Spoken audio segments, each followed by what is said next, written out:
అందరికీ మరణాత. దేవుని యొక్క మహాకృపను బట్టి మరొకసారి దైవ గ్రంథంలోని విషయాలు నేర్చుకోవడానికి ప్రభు ఇచ్చిన ఆత్మీయ అవకాశానికి దేవునికి మహిమ కలుగును గాక. ఆమేన్. తెస్సలోనికి రాసిన పత్రిక మొదటి అధ్యాయము 9-10 వచనాలను మనం ధ్యానించుకుందాం. మీ యొద్ద మాకెట్టి ప్రవేశం కలిగినో అక్కడి జనులు మమ్మల్ని గురించి తెలియచేస్తున్నారు. మరియు మీరు విగ్రహములను విడిచిపెట్టి జీవముగల దేవుడును సత్యవంతుడగు దేవునికి దాసులవుటకు దేవుడు మృతుల్లో నుండి లేపిన యేసు అనగా రాబో ఉగ్రత నుండి మనల్ని తప్పించున్న ఆయన కుమారుడైన యేసు పరలోకం నుండి వచ్చునని ఎదురు చూచుటకు మీరెలాగూ దేవుని వైపునకు తిరుగుదురో ఆ సంగతి వారే తెలియచేస్తున్నారు. ప్రార్థన చేసుకుందాం. సర్వకృపానిధి దయగలిగిన తండ్రి, నీ ఘనమైన నామమునకు వందనాలు, స్తుతులు, స్తోత్రాలు చెల్లించుకొనుచున్నాం. కొద్ది వారము దీవించుము, ఆశీర్వదించుము. పరిశుద్ధాత్మ తండ్రి గారి ఆత్మవిషయంలో మమ్మల్ని ఉంచుకొని నాయనా చెవిగలవాడు ఆత్మ చెప్పు సంగతులను వినుగా కన్నారు కనుక నీ బోధను వినగలిగే మనస్సును, గ్రహించుకొనగలిగే ఆత్మీయ జ్ఞానమును, వినగలిగే చెవిని మాకు అందించుము, మాకు బోధించుము. వినిచున్న బోధన బట్టి ఆత్మీయ జీవితమును ఆశీర్వాదకరముగాను నీకు మహిమకరముగాను మాకు దీవెనకరంగాను మీరు నడిపించుకొని నాయనా యేసుక్రీస్తు ప్రభువు వినటానికి కావలసిన నీ సాత్వికమును, నీ దీన మనస్సును మాకు అందించి మీరే మహిమను, ఘనతను, కీర్తిని, ప్రభావములను పొందుమని మహిమనాథులను, శ్రేష్ఠ పాలకుడును ఏకరక్షకుడు యేసు నామమున అడుగుచున్నాము తండ్రి. ఆమేన్. త్రిత్వ దేవుని దీవెనాశీర్వాదములు, శుభములు, మేలులు, ఉపకారాలు, తలంపులు, తలాంతులు ప్రభు నిండుగా మెండుగా అనుగ్రహించేసి ప్రభు మహిమ పొందును గాక. ఆమేన్. దేవుని యొక్క ఆత్మీయ జీవితంలో సంఘము దేవుని యొక్క స్వాస్యము. ఆయన స్వరక్తమిచ్చి సంపాదించుకున్న సంఘము అపోస్తల కార్యాలు 20వ అధ్యాయంలో మనం చూడగలుగుతాం. ప్రభు తన స్వరక్తమిచ్చి సంపాదించుకున్న సంఘము. ఈ సంఘములో ప్రభు తన ఆత్మీయ కార్యక్రమంలో నిత్యము కూడా నడిపించటానికి, జరిగించటానికి ఇష్టపడేవాడు. ప్రభు ప్రతి సంఘములోనూ కూడా పరిశుద్ధాత్మ తండ్రి గారి ఆత్మవశములో ప్రభు చిత్తమైన వారిని పిలుచుకొని లోకమును విడిచిపెట్టిన వారిని, లోకములో కలవని వారిని ప్రభు తీసుకుని వచ్చి సంఘములో తనకు బోధను వినిపించేవాడై ఉన్నాడు. అలాగా లోకమును విడిచిపెట్టి ప్రభు కోసం ప్రయాసపడిన ఈ యొక్క అపోస్తలు పౌలు గారి యొక్క సంఘాలలో, అనగా అపోస్తలుడైన పౌలు గారు బోధించిన అన్ని సంఘాల్లోనూ కూడా ఈ యొక్క తెస్సలోనిక సంఘము బహు విశేషం కలిగినది, విశిష్టత కలిగినది. దేవుని యొక్క ఆత్మీయ జీవితమును బట్టి ఒక ప్రత్యేకమైన స్థానము కలిగినదా మనం చూడగలుగుతాం. ఎందుకు ఈ మాటను నేను జ్ఞాపకం చేస్తున్నా అంటే, అపోస్తలుడైన పౌలు గారి యొక్క సంఘాలలో కొరింథీయులకు రాసిన సంఘము, గలతీ యొక్క సంఘాలు మనం చూడగలిగితే గనక కొరింథీ సంఘములో పోటీతత్వము, పార్టీతత్వము, వ్యతిరేక ధోరణులు రెండు వర్గాలుగా ఉండటము అనేది కొరింథీ పత్రికల్లో మనం చూడగలుగుతాం.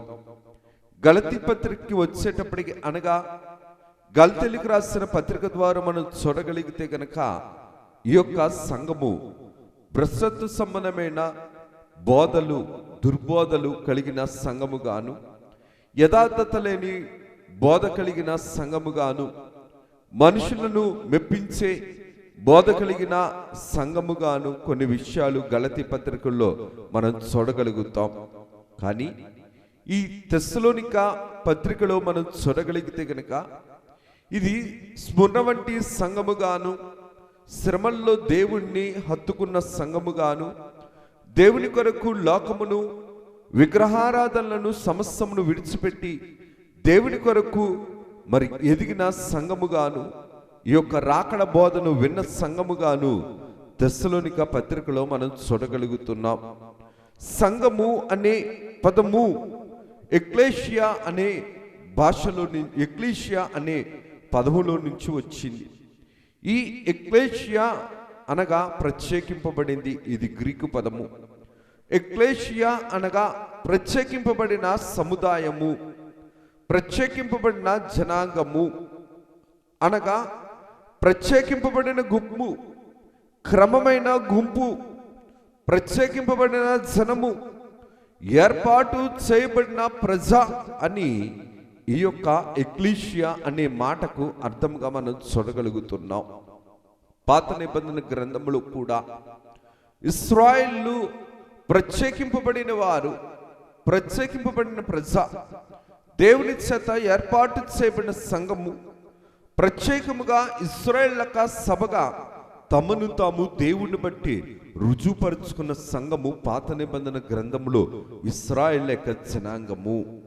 ఎందుకు ఈ మాటను నేను జ్ఞాపకం చేస్తున్నానంటే, ఇక్కడ కూడా తెస్సలోనిక సంఘములో మనం చూడగలిగితే కనుక ఈ తెస్సలోనిక సంఘము గురించి మొదటి అధ్యాయంలో ప్రభువు ఈ యొక్క స్థితిని గురించి చూడగలిగితే కనుక, విశ్వాసముతో కూడిన నీ పనిని, ప్రేమతో కూడిన నీ ప్రయాసను, అనగా విశ్వాసముతో కూడిన పని, ప్రేమతో కూడిన ప్రయాస, నిరీక్షణతో కూడిన ఓర్పు అని చెబుతూ ఈ తెస్సలోనిక సంఘం యొక్క స్వభావం గురించి అపోస్తలుడైన పౌలు గారు చాలా స్పష్టముగాను, సంఘానికి దీవెనకరముగాను, మేలుకరముగాను, ఉపయోగకరముగాను, దేవునికి దైవ లక్షణాలు నింపుకున్న సంఘముగాను ఈ యొక్క తెస్సలోనిక సంఘము గురించి మనకి తెలియచేస్తున్నారు. 3 లక్షణాలు ఈ తెస్సలోనిక సంఘంలో కనబడుతున్నాయి. విశ్వాసంతో కూడిన పని, ప్రేమతో కూడిన ప్రయాస, మూడవది నిరీక్షణతో కూడిన ఓర్పు. పని, ప్రయాస, ఓర్పు. పనేమో విశ్వాసముతో ఉన్నది, నమ్మకముతో ఉన్నది. విశ్వాసమునకు కర్తయు దాన్ని కొనసాగించు క్రీస్తు వైపు అన్నట్లు విశ్వాసము సంబంధమైన పనిని చేసే సంఘము తెస్సలోనిక సంఘము. ప్రేమ కలిగినటకు ప్రయాసపడుడి అని మనం విన్నట్లు ప్రయాసతో కూడిన ప్రేమను కలిగిన సంఘము ఈ తెస్సలోనిక సంఘము. ఓర్పులో కూడా దేవుని సమాధానం కోసం ఆశ కలిగిన సంఘము తెస్సలోనిక సంఘము. అందుకనే ఓర్పు, నిరీక్షణతో కూడిన ఓర్పు, విశ్వాసముతో కూడిన పని, ప్రేమతో కూడిన ప్రయాస. ఇందుకు ఈ మాటను నేను జ్ఞాపకం చేస్తున్నాననిసరంటే, ఈ 3 లేకపోతే సంఘము ఎటువంటిది అనిసరంటే నీళ్లు లేని చేప వంటిది. అనగా నీళ్లలో లేని చేప ఎటువంటి నిర్జీవ స్థితిలోనికి దిగజారిపోతుందో అటువంటి మృతమైన స్వభావము కలిగిన, ఆత్మీయ దిగంబరత్వము కలిగిన సంఘ స్థితికి ఈ 3 లక్షణాలు లేకపోతే గనక సంఘం యొక్క స్థితి అటువంటి స్థితికి దిగజారిపోతుందన్నమాట. ఎందుకు ఈ మాటను నేను జ్ఞాపకం చేస్తున్నాననిసనంటే, చేప బ్రతకాలంటే నీటిలో ఉండాలి. చేప బ్రతకాలనిసరంటే నీటితో సహవాసం చేయాలి. నీరు లేకుండా చేప బ్రతకలేదు. అలాగే క్రీస్తు లేని స్వభావం, అనగా క్రీస్తు స్వభావము లేని సంఘముగా ఉంటే కనుక సంఘము ఎప్పటికీ కూడా దేవుని యొక్క దైవ లక్షణాలను సంపాదించుకోలేదు.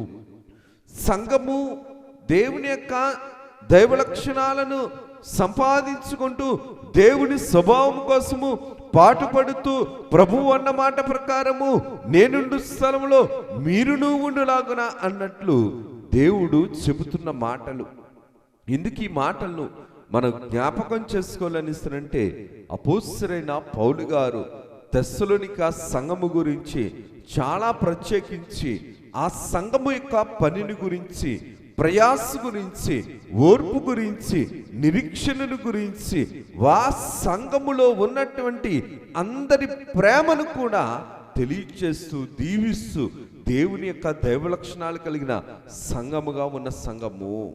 ఎందుకు ఈ మాటను నేను జ్ఞాపకం చేస్తానంటే, ప్రేమ లేని కష్టము, ప్రేమ లేని సహనము, ప్రేమ లేని సహవాసము, ప్రేమ లేని ప్రయాస వ్యర్థమే. ప్రేమ లేని ప్రయాస, ప్రేమ లేని కష్టము, ప్రేమ లేని నిరీక్షణ, ప్రేమ లేని సహవాసము ఎప్పుడు కూడా వ్యర్థమే.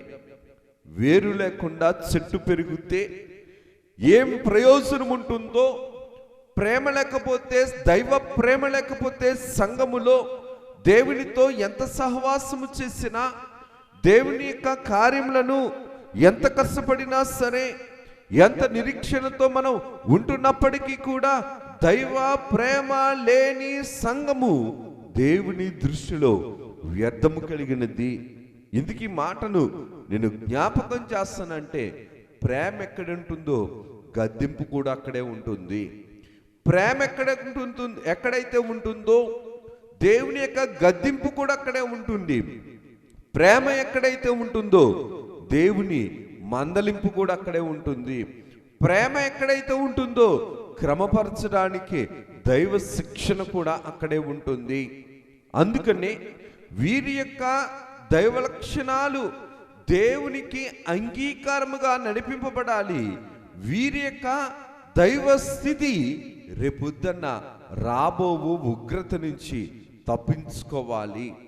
తెస్సలోనిక సంఘ ప్రజలకు అపోస్తలుడైన పౌలు గారు తెస్సలోనిక సంఘ విశ్వాసులకు తెలియచేస్తున్న మాట ఏంటంటే, మీ పని అవ్వచ్చు, మీ ప్రయాస అవ్వచ్చు, మీ నిరీక్షణ అవ్వచ్చు, మీ సహవాసం అవ్వచ్చు, ఇవన్నీ కలిపి రేపొద్దున్న దేవుని ఉగ్రత నుంచి తప్పించేవిగా ఉండాలి.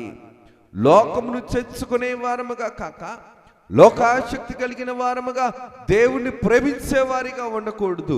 లోకాన్ని చేర్చుకోవడానికి, కోరింది అందుకోవడానికి, అనుకున్నది జరిగించుకోవడానికి దేవునిని మనం ప్రేమించినట్లయితే గనక దైవ ప్రేమ ఎప్పటికీ కూడా మనం పొందలేని వారముగా ఉంటాం. ఇందుకు ఈ మాటను నేను జ్ఞాపకం చేస్తున్నానంటే, ప్రేమ లేని విశ్వాసం, ప్రేమ లేని సహవాసం, దైవ ప్రేమ లేని నిరీక్షణ వ్యర్థమెలాగో, ప్రేమ లేకపోతే ప్రభు యొక్క ప్రయాసను కూడా మనం తెలుసుకోలేము. సంఘము పట్ల, దేవుని పట్ల దైవ ప్రేమ లేకపోతే దేవుని యొక్క ప్రయాసను మనం తెలుసుకోలేము. దేవుని ప్రయాసను మనం తెలుసుకునేటప్పుడు సంఘము పట్ల మన ప్రయాస స్వల్పముగాను, అల్పముగాను, బహు సూక్ష్మముగాను ఉంటుంది. ఎందుకు ఈ మాటను నేను జ్ఞాపకం చేస్తున్నానంటే, దేవుడు తన స్వరక్తమిచ్చి సంపాదించుకున్న సంఘము, తన స్వరక్తమిచ్చి భూలోకములో సైతానును ఎదిరించటానికి, సైతానును తుత్తునీలు చేయటానికి, అపవాది యొక్క క్రియలను లయపరచడానికి సంఘమునకు దేవుడు దైవశక్తిని అందింపచేసి, ఆ దైవశక్తితో సంఘమును ఎలాగ రూపాంతరం చేయాలనుకున్నా అంటే, తన రూప లావణ్యాలతో, తన యొక్క దైవ లక్షణాలతోటి ప్రభు వధువు సంఘముగా మలచడానికి నిర్ణయించుకున్నాడు. అందుకనే ఈ తెస్సలోనిక సంఘము ఇంత మార్పు చెందటానికి కారణం ఏంటనిసరంటే, అపోస్తలుడైన పౌలు గారు మొదటి అధ్యాయంలో చూడగలిగితే గనక 2వ వచనంలో చెప్తున్న మాట విశ్వాసము, ప్రేమ, ఓర్పు. ఇవే మాటలు మనకు ఎక్కడ కనబడతాయని ఇస్తారంటే, కొరింథీయులకు రాసిన మొదటి పత్రిక 13వ అధ్యాయం 13వ వచనంలో చూడగలిగితే గనక విశ్వాసము, నిరీక్షణ, ప్రేమ, ఈ మూడును నిలుచును. ప్రేమ వీటిలో శ్రేష్టమైనది. వీటిలో శ్రేష్టమైనది ప్రేమ. విశ్వాసము, నిరీక్షణ, ప్రేమ. వీటిలో ప్రేమ లేకపోతే విశ్వాసంగా ఉండలేం. ప్రేమ లేకపోతే దేవుని మీద ఆధారపడి దైవ సమాధానము కోసం ఎదురు చూడలేము. ప్రేమ కలిగి ఉండుటకు ప్రయాసపడుడి అన్నట్లు ఈ సంఘము దేవుణ్ణి ప్రేమించే సంఘము. ఈ దైవ ప్రేమ కలిగిన ఈ తెస్సలోనిక సంఘము ఎక్కడ నుంచి తప్పించుకోవాలని అంటే, ప్రభు ఉగ్రత నుండి తప్పించుకోవాలి. సంఘము దైవ స్థితిలో ఎదగాలి, లోకములో తరగాలి. సంఘము దైవాత్మ సంబంధమైన కార్యక్రమములలో ఎదగాలి. అందుకనే దేవుడు రాయించిన మాటను జాగ్రత్తగా మనం గమనించగలిగితే గనక ఈ తెస్సలోనిక ప్రాంత ప్రజలు అన్యులు, విగ్రహారాధికులు, ఆచారాలు, పురాతన ఆచారాలు, పితరుల ఆచారాలు, వంశపారపర్య ఆచారాలను ఆచరిస్తున్న వీరు పరిశుద్ధాత్మ తండ్రి గారి ద్వారా దేవుని యొద్దకు నడిపింపబడ్డారు. పరిశుద్ధాత్మ తండ్రి గారి ద్వారా దేవుని యొద్దకు నడిపింపబడిన సంఘము ఈ యొక్క తెస్సలోనిక సంఘము. పరిశుద్ధాత్మ తండ్రి గారి యొక్క వశములో ఉండి దైవ ప్రేమను, దైవ విశ్వాసమును, దైవ నిరీక్షణను, దైవ ఓర్పును, దైవ ప్రయాసను కలిగి ఉండుటకు సంఘముగా ఉన్నవారు ఎలాగ మార్చబడాలని అంటే వధువు సంఘముగా మార్చబడాలి. వధువు సంఘముగా మార్చబడాలి అని అంటే రాబోవు ఉగ్రత నుంచి తప్పించుకునే దైవశక్తి కలిగి ఉండాలి. దైవశక్తి ఎక్కడి నుంచి వస్తుందని అంటే దేవుని యొక్క సన్నిధిలో ఉంటుంది. దేవుని సన్నిధిలో దేవుడి యొక్క కార్యములు జరిగిస్తుండేటప్పుడు పరిశుద్ధాత్మ తండ్రి గారు దైవశక్తిని మనకు అందించేవారు. ఈ దైవశక్తిని బట్టే ఆ యొక్క మోషే గారు అద్భుత కార్యాలు చేశారు. ఇశ్రాయేలు ప్రజలను కూడా అద్భుతాల వైపు నడిపించారు. అద్భుతాలు అనుభవించే సంఘముగా దేవుడు తనను తాను రుజువుపరుచుకున్నాడు.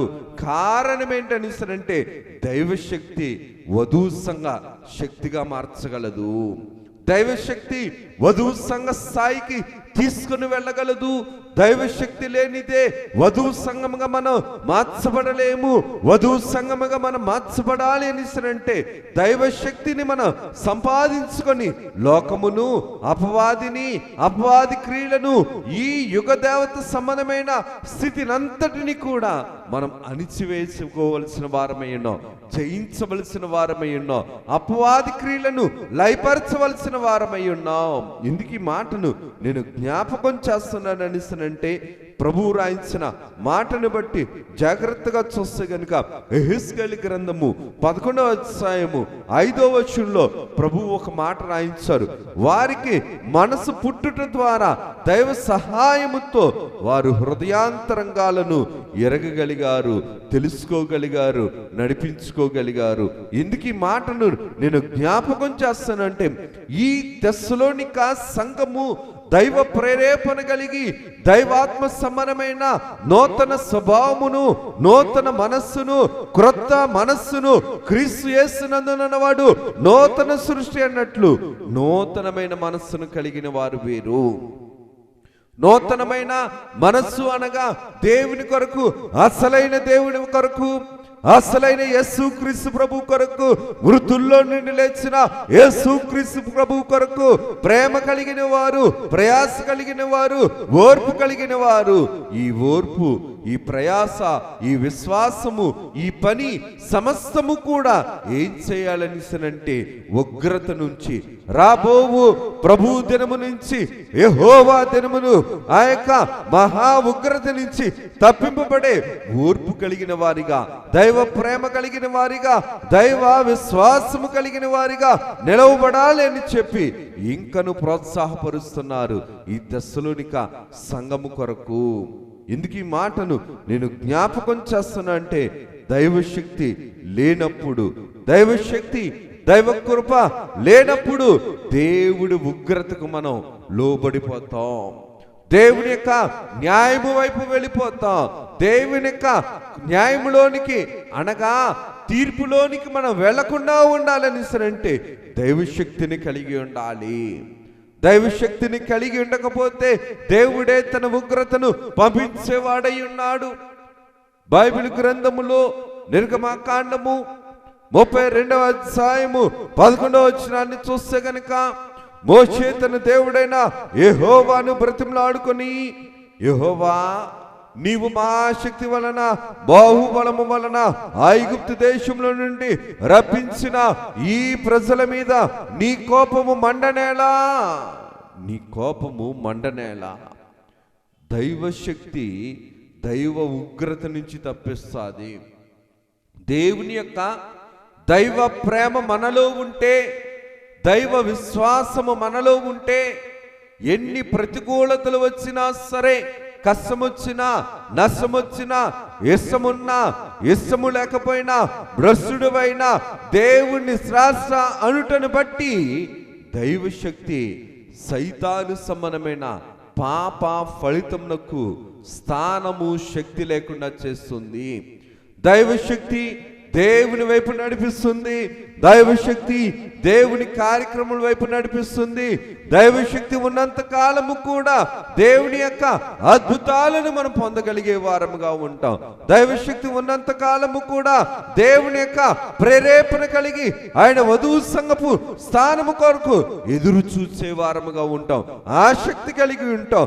ఆత్మీయ జీవితంలో ఎన్ని ప్రతికూలతలు వచ్చినా సరే దేవుని చేత నడిపింపబడిన వారముగా ఉంటాం. ఇందుకు ఈ మాటను నేను జ్ఞాపకం చేస్తున్నానంటే, దేవుని యొక్క ఉగ్రత సంఘము మీదకి రాకూడదు, లోకము మీదకి రాకూడదు, సంఘము మీదకి రాకూడదు. సంఘానికి దేవుడు అవకాశాలు ఇస్తాడు. సంఘానికి దేవుడు తన యొక్క అనుకూలతను బట్టి, ప్రేమను బట్టి, ఓర్పును బట్టి, దీర్ఘశాంతమును బట్టి సంఘానికి దేవుడు అవకాశాలను ఇస్తాడు. ఎన్నో అవకాశాలు ఇచ్చాడు ప్రభు తన దగ్గరున్న ఇస్కరియోతు యోధాకి. ఎన్నో అవకాశాలు ఇచ్చాడు దేవుడు లోతు కుటుంబానికి. ఎన్నో అవకాశాలు ఇచ్చాడు నోవాహు కాలంలో ఉన్న ప్రజలకు. ఎన్నో అవకాశాలు ఇచ్చాడు యేసుక్రీస్తు ప్రభు పుట్టక ముందు, పుట్టిన తర్వాత కూడా 70 సంవత్సరాల కాలంలో ఆ యొక్క ఇశ్రాయేలీయులకు దేవుడు కృపను బట్టి దేవుడు ఏం చేస్తున్నాడంటే కృపనిస్తున్నాడు. దేవుని ప్రేమ కృప వైపు నడిపిస్తుంది, పాపము ఉగ్రత వైపు నడిపిస్తుంది. పాపము చేస్తున్నప్పుడు దేవుని న్యాయ లక్షణం పనిచేస్తుంది. దేవుని సంగముగా ఉన్న మనము దేవుని ప్రేమించినప్పుడు దేవుని కృప మన వైపు పనిచేస్తుంది. ఇందుకు ఈ మాటను నేను జ్ఞాపకం చేస్తున్నానంటే, ప్రేమ ఉన్న చోట, దైవ ప్రేమ ఉన్న చోట దైవ కృప ఉంటుంది. దైవ ప్రేమ ఉన్న చోట దైవ ఉగ్రత రాకుండా దేవుడు కృపామయుడు కాబట్టి తన కృపతో, తన కనికరముతో, తన దైవ ప్రేమతో మనలకు అవకాశం ఇస్తున్నాడు ప్రభువు. పాపము చేసినప్పుడు కూడా, కుష్ఠరోగి తన దగ్గరకు వచ్చినప్పుడు కూడా హృదయాంతరం ఎరిగిన దేవుడు ఒక మాట అంటాడు, ఇక నువ్వు పాపము చేయకు. పాపము చేసిన స్త్రీ తన దగ్గరకు వచ్చినప్పుడు కూడా ప్రభు అంటున్న మాట, ఇక నువ్వు పాపము చేయకు. కారణం ఏంటనిస్తానంటే, ప్రతి వ్యక్తి కూడా పాపము చేసేవాడే. ప్రభు హృదయాంతరంగాలను ఎరిగిన దేవుడు, ప్రభు హృదయాంతరంగాలను ఎరిగిన దేవుడు కాబట్టే ప్రభు యొక్క మాటను బట్టి ప్రభు మనకు ఫలింపు కలిగిన మాటను అంటున్న మాట. ఉపకారము చేస్తూ కుష్ఠరోగి దగ్గర అన్నాడు, ఉపకారము చేస్తూ పాపము చేసిన స్త్రీ దగ్గర అన్నాడు, ఉపకారము చేస్తూ ప్రభు అంటున్న మాట ఏంటంటే, ఇక నువ్వు పాపము చేయకు. ఎందుకు ఈ మాటను నేను జ్ఞాపకం చేస్తున్నానంటే, పాపము పరిపక్వమైనప్పుడు దేవుని విషయంలో కూడా గర్విస్తాం మనం. పాత నాశనానికి ముందు గర్వం పనిచేస్తుంది, నాశనానికి ముందు గర్వమే నడుస్తుంది. నాశనానికి ముందు దేవుని కాదని, దేవుని క్రమము కాదని, దైవ సమానమైన చిత్తము కాదని మనం నడుస్తూ ఉంటే పాపము పరిపక్వమైనప్పుడు మరణానికి అంటుంది. ఉగ్రత అనేది రాకుండా ఉండాలంటే దేవుని యొక్క దైవశక్తిని బట్టి దైవ కృపలో ఎదగవలసిన వారము, ఈ కృపాదీపాన్ని మనం వినియోగించుకోవలసిన వారం విశ్వాస జీవితంలో ఈ కృపాదీపము ఉన్నంత కాలము కూడా దేవుని ఉగ్రత అనే చీకటి మన దగ్గరికి రాదు. దేవుని ఉగ్రతనే చీకటి మన దగ్గరికి వచ్చింది అనిసరంటే దైవ సమానమైన కృప గాని, దైవ సమానమైన ప్రేమను గాని మనం దూరము చేసుకున్న వారం, దేవుని యొక్క కార్యమును విడనాడిన వారం, విడిచిపెట్టిన వారం. ఇందుకు ఈ మాటని నేను జ్ఞాపకం చేస్తున్నా అంటే, దినవృత్తాంతాల గ్రంథము 2వ గ్రంథము 32వ అధ్యాయము 26వ వచనాన్ని చూడగలిగితే గనుక, హిజ్కియా హృదయ గర్వమును విడిచి తానును యెరూషలేము కాపురస్తులను తామును తాము తగ్గించుకొనిరి గనుక హిజ్కియా దినములలో యెహోవా కోపము జనుల మీదికి రాలేదు. కారణమేంటి?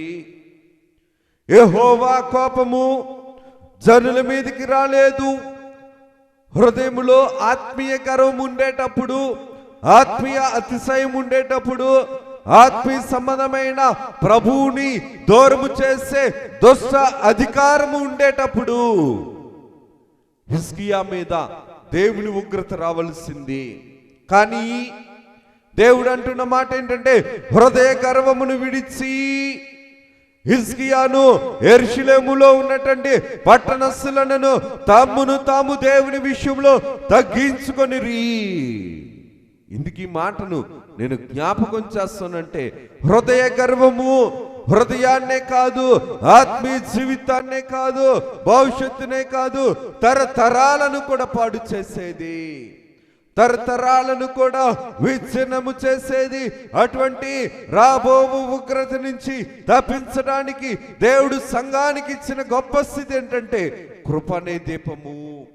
ఈ కృపనే దీపముతో మన యొక్క ఆత్మీయ జీవితమును మనం వెలిగించుకోవలసిన వారమైనా, ఈ కృపనే దీపము దైవ స్థితిలో ఉన్న ఆత్మీయ జీవితమును వెలిగించడమే కాదు, పరలోకముకు వెలుగుగా అయిన మార్గముగా నడిపించగలిగేది. అందుకే దేవుడు అన్నమాట, నేను మార్గమును, నేను సత్యమును, నేను జీవమునై ఉన్నాను. చీకటికి ఇష్టపడే జీవులు ఉంటాయి, వెలుగు ఇష్టపడే జీవులు ఉంటాయి. వెలుగు ఇష్టపడే జీవులు చీకటిలో ఉండటానికి ఇష్టపడవు. కానీ చీకటి కలిగిన జీవులు, ప్రాణులు చీకటిలో ఉండటానికి మాత్రమే ఇష్టపడుతూ ఉంటే కారణం ఏంటనిస్తుందంటే, తమ అంతరంగములో ఏమి నింపుకున్నాయో ఆ అంతరంగపు ఆలోచన బట్టి పనిని జరిగిస్తున్నాయి, అంతరంగపు పనిని బట్టి క్రియను నడిపిస్తున్నాయి, అంతరంగపు పనిని బట్టి తన యొక్క పనులను జరిగించుకుంటుంది అంతరంగము. ఇక్కడ కూడా హిజ్కియా గారు తమ హృదయంలో ఉన్న గర్వాన్ని తాను మాత్రమే కాదు, ఆ పట్టణంలో ఉన్న ఆ ప్రజలందరూ కూడా తగ్గించుకోవడాన్ని బట్టి దేవుని యొక్క ఉగ్రత ఆ ప్రాంతము మీదకి హిజ్కియా గారి కాలంలో రాకుండా ఉండటానికి దేవుడు తనను తాను రుజువుపరుచుకున్నట్లుగా మనం చూడగలుగుతున్నాం. ఇందుకు ఈ మాటను నేను జ్ఞాపకం చేస్తున్నాను అనిస్తానంటే, ఈ ప్రజలు ఎటువంటి వారు అనిస్తానంటే, దినవృత్తాంతాల గ్రంథము 2వ దినవృత్తాంతాల గ్రంథము 36వ అధ్యాయము 11వ వచనంలో చూస్తే,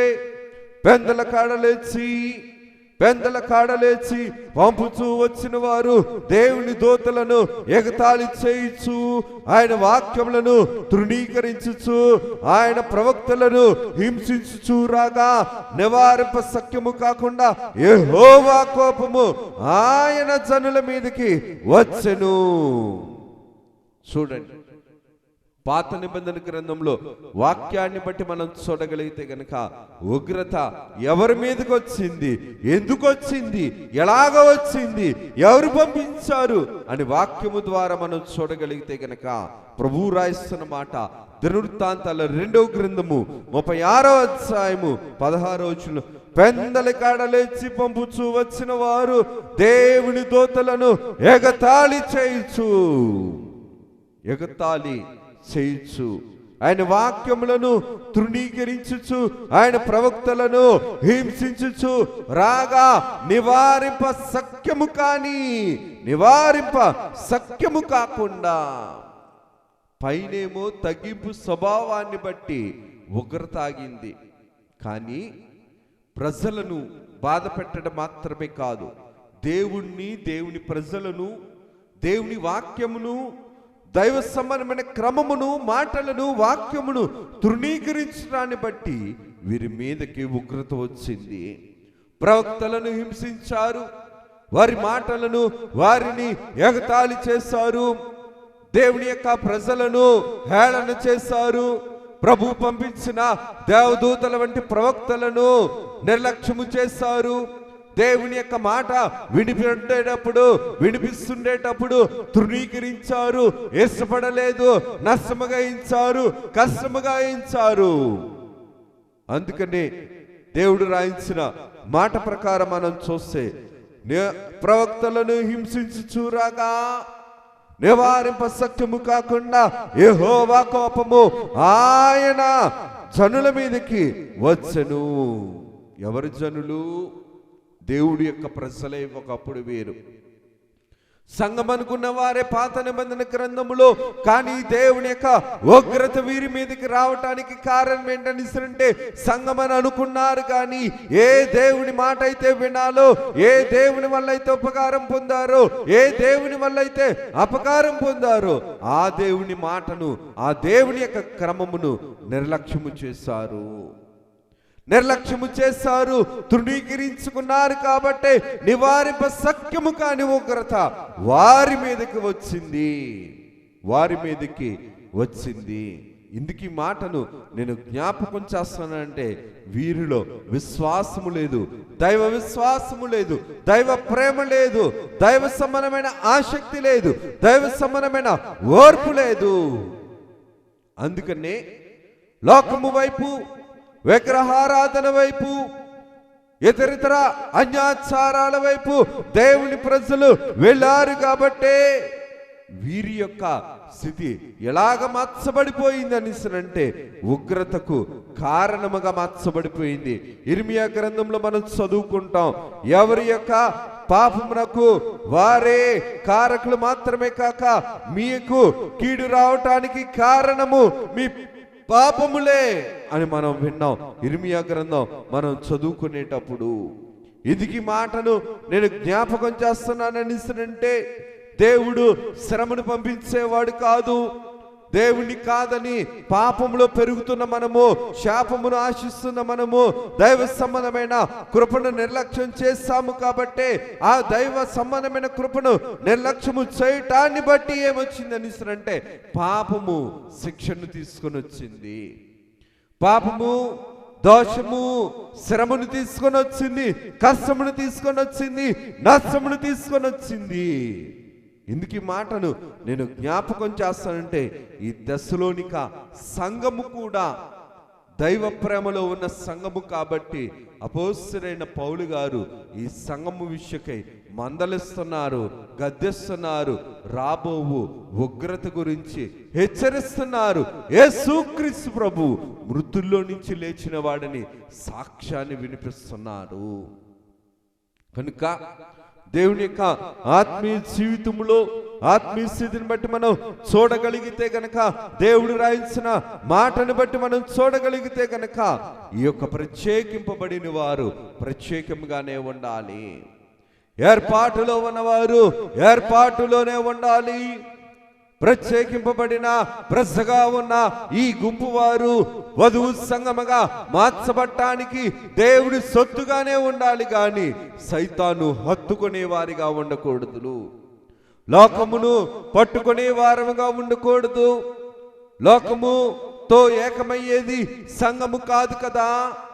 లోకముతో ఏకమవుతూ పాపమును జరిగిస్తూ లోక సమానమైన స్థితిలో దేవుని దూరం చేసుకోవడం వధువు సంఘము యొక్క సారము కాదు కదా. అందుకనే ప్రభు రాయించిన మాటను జాగ్రత్తగా మనం చూడగలిగితే కనుక, ప్రభు అంటున్న మాట ఏంటనిస్తానంటే, ఇక్కడ రాయించిన మాటను రాబోవు ఉగ్రత నుండి మనలను తప్పించుచున్న ఆయన కుమారుడైన యేసు పరలోకము నుండి వచ్చునని ఎదురు చూచుటకు, పరలోకము నుండి వచ్చునని ఎదురు చూచుటకు మీరెలాగూ దేవుని వైపు తిరిగితిరో, మీరెలాగూ దేవుని వైపు తిరిగితిరో. ఒకప్పుడు లోకము వైపు, విగ్రహారాధన వైపు, అన్య సంబంధము వైపు తిరిగిన వారు వీరు ఉన్నవారు. కానీ ఆ మార్గము కాదని, ఆ పరిస్థితి కాదని దేవుని వైపు తిరుగుతున్నవారు, రాబోవు ఉగ్రత నుంచి తప్పించుకోవడానికి మరణాన్ని జయించిన యేసుక్రీస్తు వైపు తిరిగిన వారిగా ఈ తెస్సలోనిక సంఘము సాక్ష్యము పొందుతుంది తమ యాజకులైనటువంటి అపోస్తలుడైన పౌలు గారి ద్వారా. ఇంకా కొద్ది భాగం ఉంది, తర్వాత భాగంలో మనం నేర్చుకున్నారు. దేవుడి కొద్ది వాక్యమును మన వినికిల్లో దీవించి ప్రభు మహిమ పొందును గాక. ఆ మించిని ప్రార్థన చేసుకుందారు. సర్వకృపానిధి దయగలిగిన తండ్రి, కృప కలిగిన తండ్రి, మీకు వందనాలు, స్తుతులు, స్తోత్రాలు నాయనా. కొద్ది వారము దీవించుము, ఆశీర్వదించుము. ఆత్మీయ కార్యక్రమం జరిగించుకును నేను వినుచున్న నీ యొక్క మాటను మా ఆత్మీయ జీవన పోషణార్థమే మీరు నడిపించుకొని మా ఆత్మీయ జీవితంను నీ కృపాదీపముతో మీరు వెలిగింపచేసి బుద్ధి కలిగిన కన్యకల వంటి స్థితిలోనికి మమ్మల్ని చేర్చుకొని నడిపించి మీరే మహిమను, ఘనతను, కీర్తిని, ప్రభావములను పొందమని మహిమనాథులను, శ్రేష్ఠ పాలకులను, ఏకరక్షకుడు యేసు నామమున అడుగుచున్నాము తండ్రి. ఆమేన్. త్రిత్వా దేవుని దీవెన ఆశీర్వాదము సదాకాలం మనకు తోడుగొండి ప్రభువు మహిమ పొందును గాక. ఆమేన్. అందరికీ మరణాత.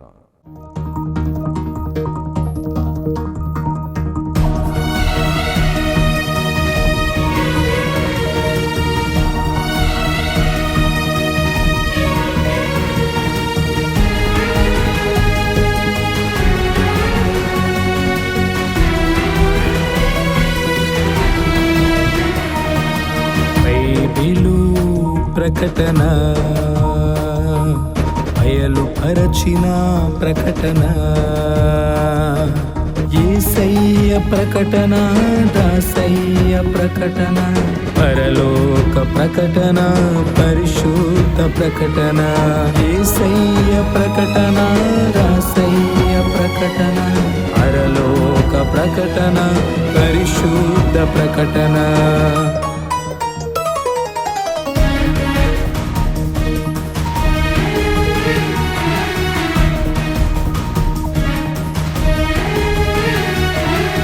ప్రకటన బైబిలు ప్రకటన, బయలుపరచిన ప్రకటన, విమలాత్మ ప్రకటన, విజయాత్మ ప్రకటన, విశ్వాసికి ప్రకటన, విజ్ఞాపన ప్రకటన, విమలాత్మ ప్రకటన, విజయాత్మ ప్రకటన, విశ్వాసికి ప్రకటన, విజ్ఞాపన ప్రకటన. ప్రకటన బైబిలు ప్రకటన, బయలుపరచిన ప్రకటన.